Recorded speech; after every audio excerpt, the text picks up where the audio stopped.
Hello, and welcome to an interview with Rada and Elisabeth today. Thank you, Elisabeth, for joining me today. Of course. So Elisabeth is a member of the Little Crafters Boxes. She is actually a home educator that started in Little Crafters Boxes as one of our home educating parents. So today, Elisabeth, we are very much looking forward to talking to you and gaining a little bit of insight really on some of the journey that you have had throughout your home educating life so far and how you've adapted throughout the years. Okay. Yeah. Brilliant. Okay, so do you want to start by telling us a little bit about yourself and your son and some of what your everyday looks like? Yeah, sure. So I have a just turned 11-year-old who has never been to school. He's been home educated since birth. And we kind of just made that decision organically as he was growing up. Because I am a teacher and I've been a teacher for way too many years to count. Before I moved here, I was a university professor in America for about a decade. So I've always been a teacher and it just flowed that way. I would do things that kind of led to learning.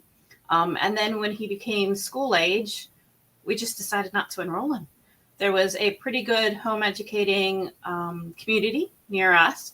So we knew people who were going to home educate, and we were able to find those types of people and see what they were planning on doing, talk about the types of things we could do instead of school.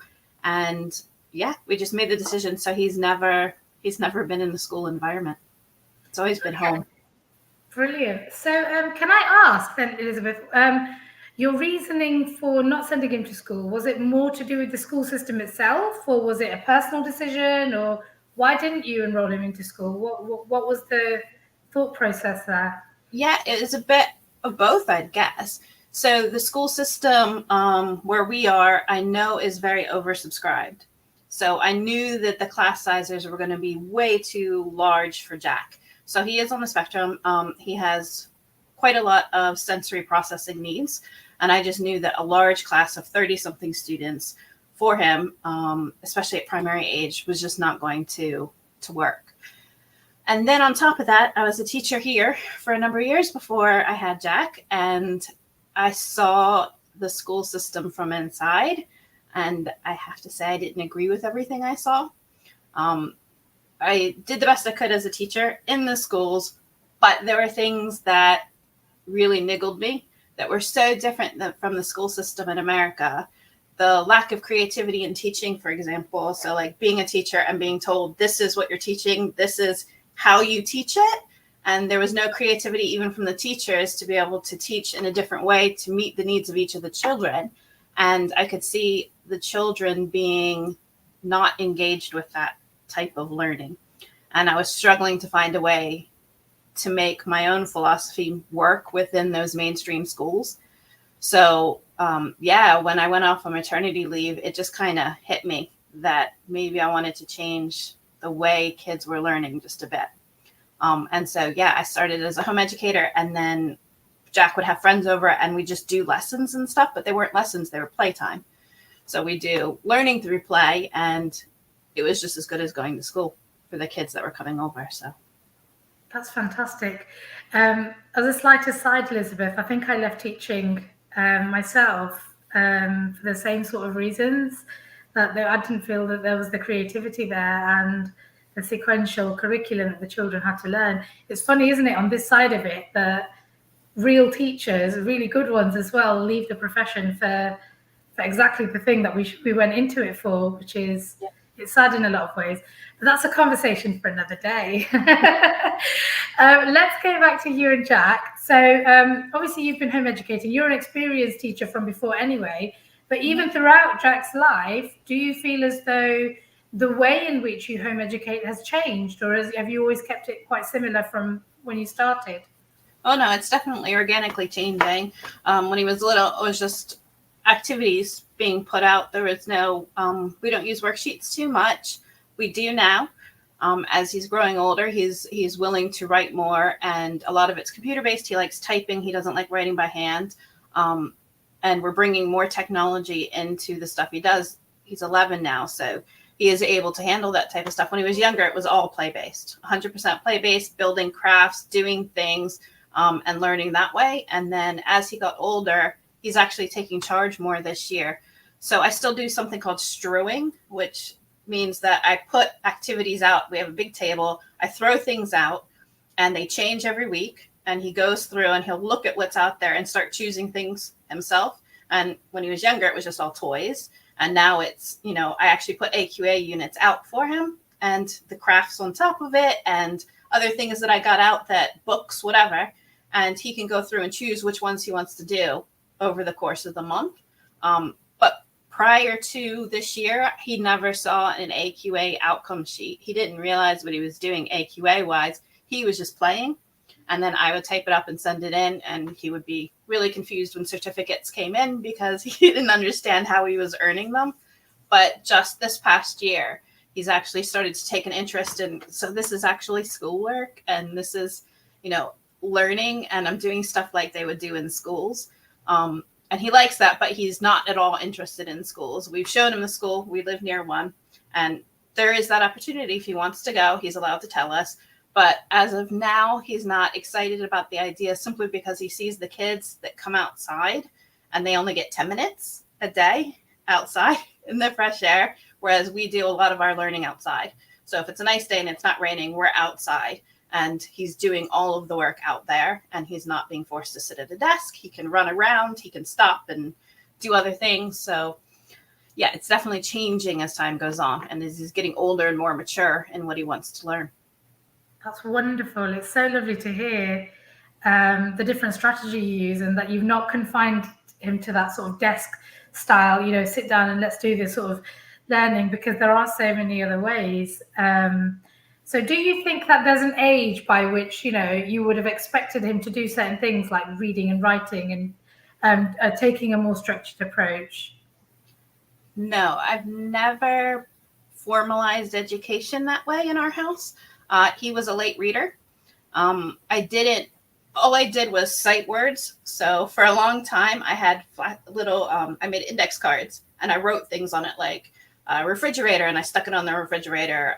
For a while, our dog was walking around with a little tag that said dog on her. The guitar had a guitar tag. Everything had tags that said words, and he started to associate those letters and those words with objects. And we never did phonics, never sat down and did reading lessons. And then when he was older than most kids, I think he was about 8, he just sat down, and when I was reading to him every day, because we do have reading where we sit and we'll read together, he would start pointing at words, and he knew them, and sooner rather than later, he just picked up books and was reading. And I never did a formal lesson at all on that with him. So no, I don't think there's a certain age. I think every kid is going to reach those milestones at different times, just like walking, just like toilet training, just like anything else. And I hate that schools want to put timelines on children, because I don't think every kid is going to meet the timeline right. And I don't want them to feel disengaged or unhappy just because they're not at the same level as their peers. So Jack, for instance, is definitely younger in terms of his reading and writing, but he's more advanced in terms of math and science. But that makes sense because of who I am. And the things that I'm interested in. So he's kind of the best scientists I've ever met. Yeah, he's kind of gotten that through osmosis. But his interest is now going towards computational thinking. So my husband's taking over a lot of that with him, because that's not my thing. Yeah. So Elisabeth, lots of people, especially when they're home educating, worry. This is one of the things that comes up again and again and again. They worry so much that their child is not reading fast enough, or they're a reluctant reader, or they're a reluctant writer, or that they're not working at the same level as other children they might know. What would you say to those families? Not to worry. I know it's really hard to do that. And I definitely was a worrier much younger, when he wasn't walking at the age that everybody else was. And that's when we got him diagnosed. We took him to America to find out, what was going on with him, because I was worried because he wasn't meeting these milestones that we were supposed to meet. But then I relaxed kind of as a mom and realized that he was doing things in his own time. It wasn't that he wasn't going to get them done. He was just going to do it when he was ready. He's a bit of a perfectionist. He doesn't like getting things wrong. So I think even in terms of talking, he didn't say much for a very long time. And then when he did start talking, it was full sentences. And it surprised everyone. So yeah, I would say not to worry. Let things happen organically. Let your child lead, because it's their bodies. They know what they want to do and how to do it. And then I would also say, even for me, I don't like timelines. So I have quite a lot of degrees, but I still don't think I'm done with my education. And I think I would go back for another master's and then maybe a PhD in the future. And I'm in my late 40s. So there's not a timeline that says you have to have all of your steps done. You know, by the time you're in your 20s, you should be finished your education. That's not true. We keep learning even as adults way into the future. So why does it matter if my kid isn't reading by the age of 7? He'll do it when he wants to. And it's not like he's not going to do it. So I don't know. It's definitely a relaxed kind of atmosphere, I think. I think every fiber of my being agrees with everything you're saying. All children are predisposed to learning, aren't they? And when they are, they'll just play. And when they're ready, they'll just do it. They will just do it. We panic because people are worried that, oh, you look sideways, don't you? Think, well, that child's doing it and that it doesn't matter, because your child is probably doing something that child is not doing yet. And that's just how learning is. It's not linear, is it? It's lots of sort of stems all at once. One more thing I wanted to ask you, Elisabeth, today was, throughout your home educating journey, have you ever experienced judgment or criticism from people? And what has that looked like throughout your life, and how have you dealt with it? Yeah, so when we announced we were going to home educate, Paul's family was not on board with it at all. And that is because his mom and then his sister were teachers. And they thought, nope, teaching it, going to school, that's what all kids do. They thought for sure that we were, I don't know, babying Jack or something, that we wanted to keep him close to us and not expose him to things. And, we were protecting him a little bit too much. And they were also worried because he hadn't been meeting milestones at the right time by that point. He wasn't toilet trained by the age of 4. So I couldn't send him to school anyway, because he wasn't at that point where I could.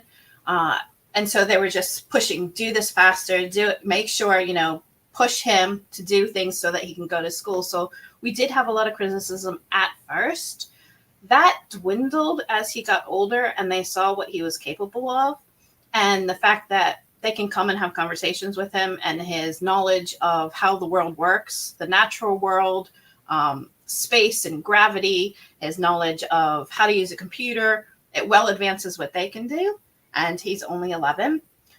Sure, he can't write in beautiful handwriting and stuff, but he can type you a letter and it will all be spelled correctly and written lovely. There are things that he still can't do, but they can see now his progression.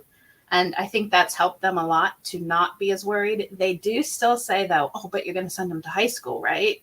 You have to send him to high school. He has to get his GCSEs. So we're now in that battle of how do you do that as he gets older from a home educating family standpoint. And so we have, things that we'll tell them and specific sentences to come out with to make sure they understand that it's our decision. And it's Jack's decision at this point. He's old enough to know what he wants, and I respect his opinion. So if he decides he wants to do his GCSEs, yes, we'll find a way. We'll enroll him. We'll pay for them. We'll do what we need to. We'll do it through Little Crafters maybe someday. So there are ways. Yeah, right. There are ways that we can make it all work for him. We're not going to hold him back from experiencing the world.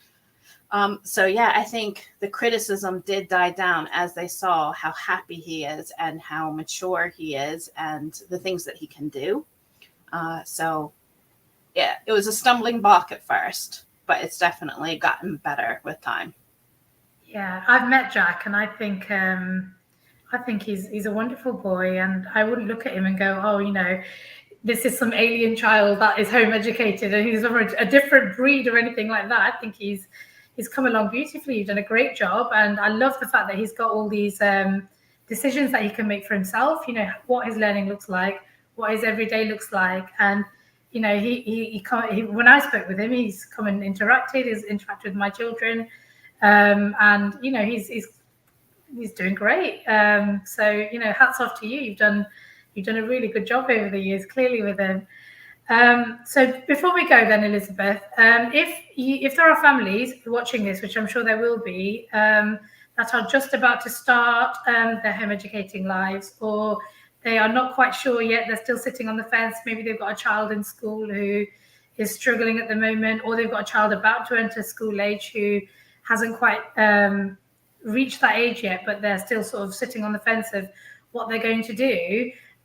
Is there any advice that you could give them at this stage? Ask questions. Try and connect to a community.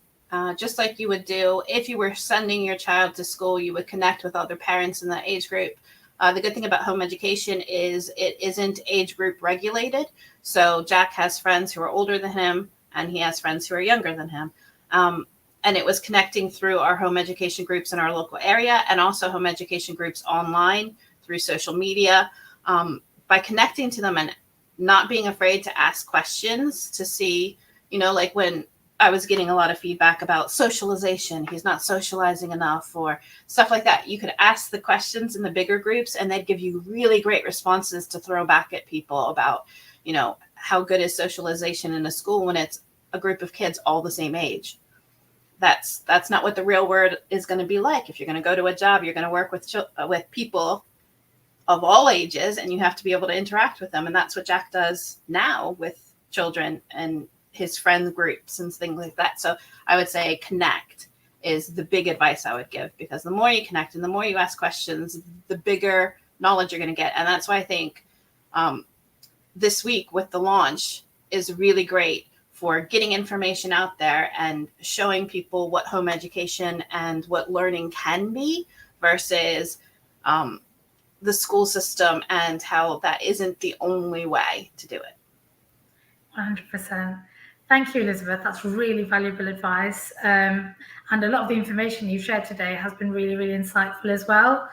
Thank you very much for joining me. Hopefully, people got something out of this today, and I'm sure we'll be back on at another time with more lives like this. Yeah, great. Bye. Bye.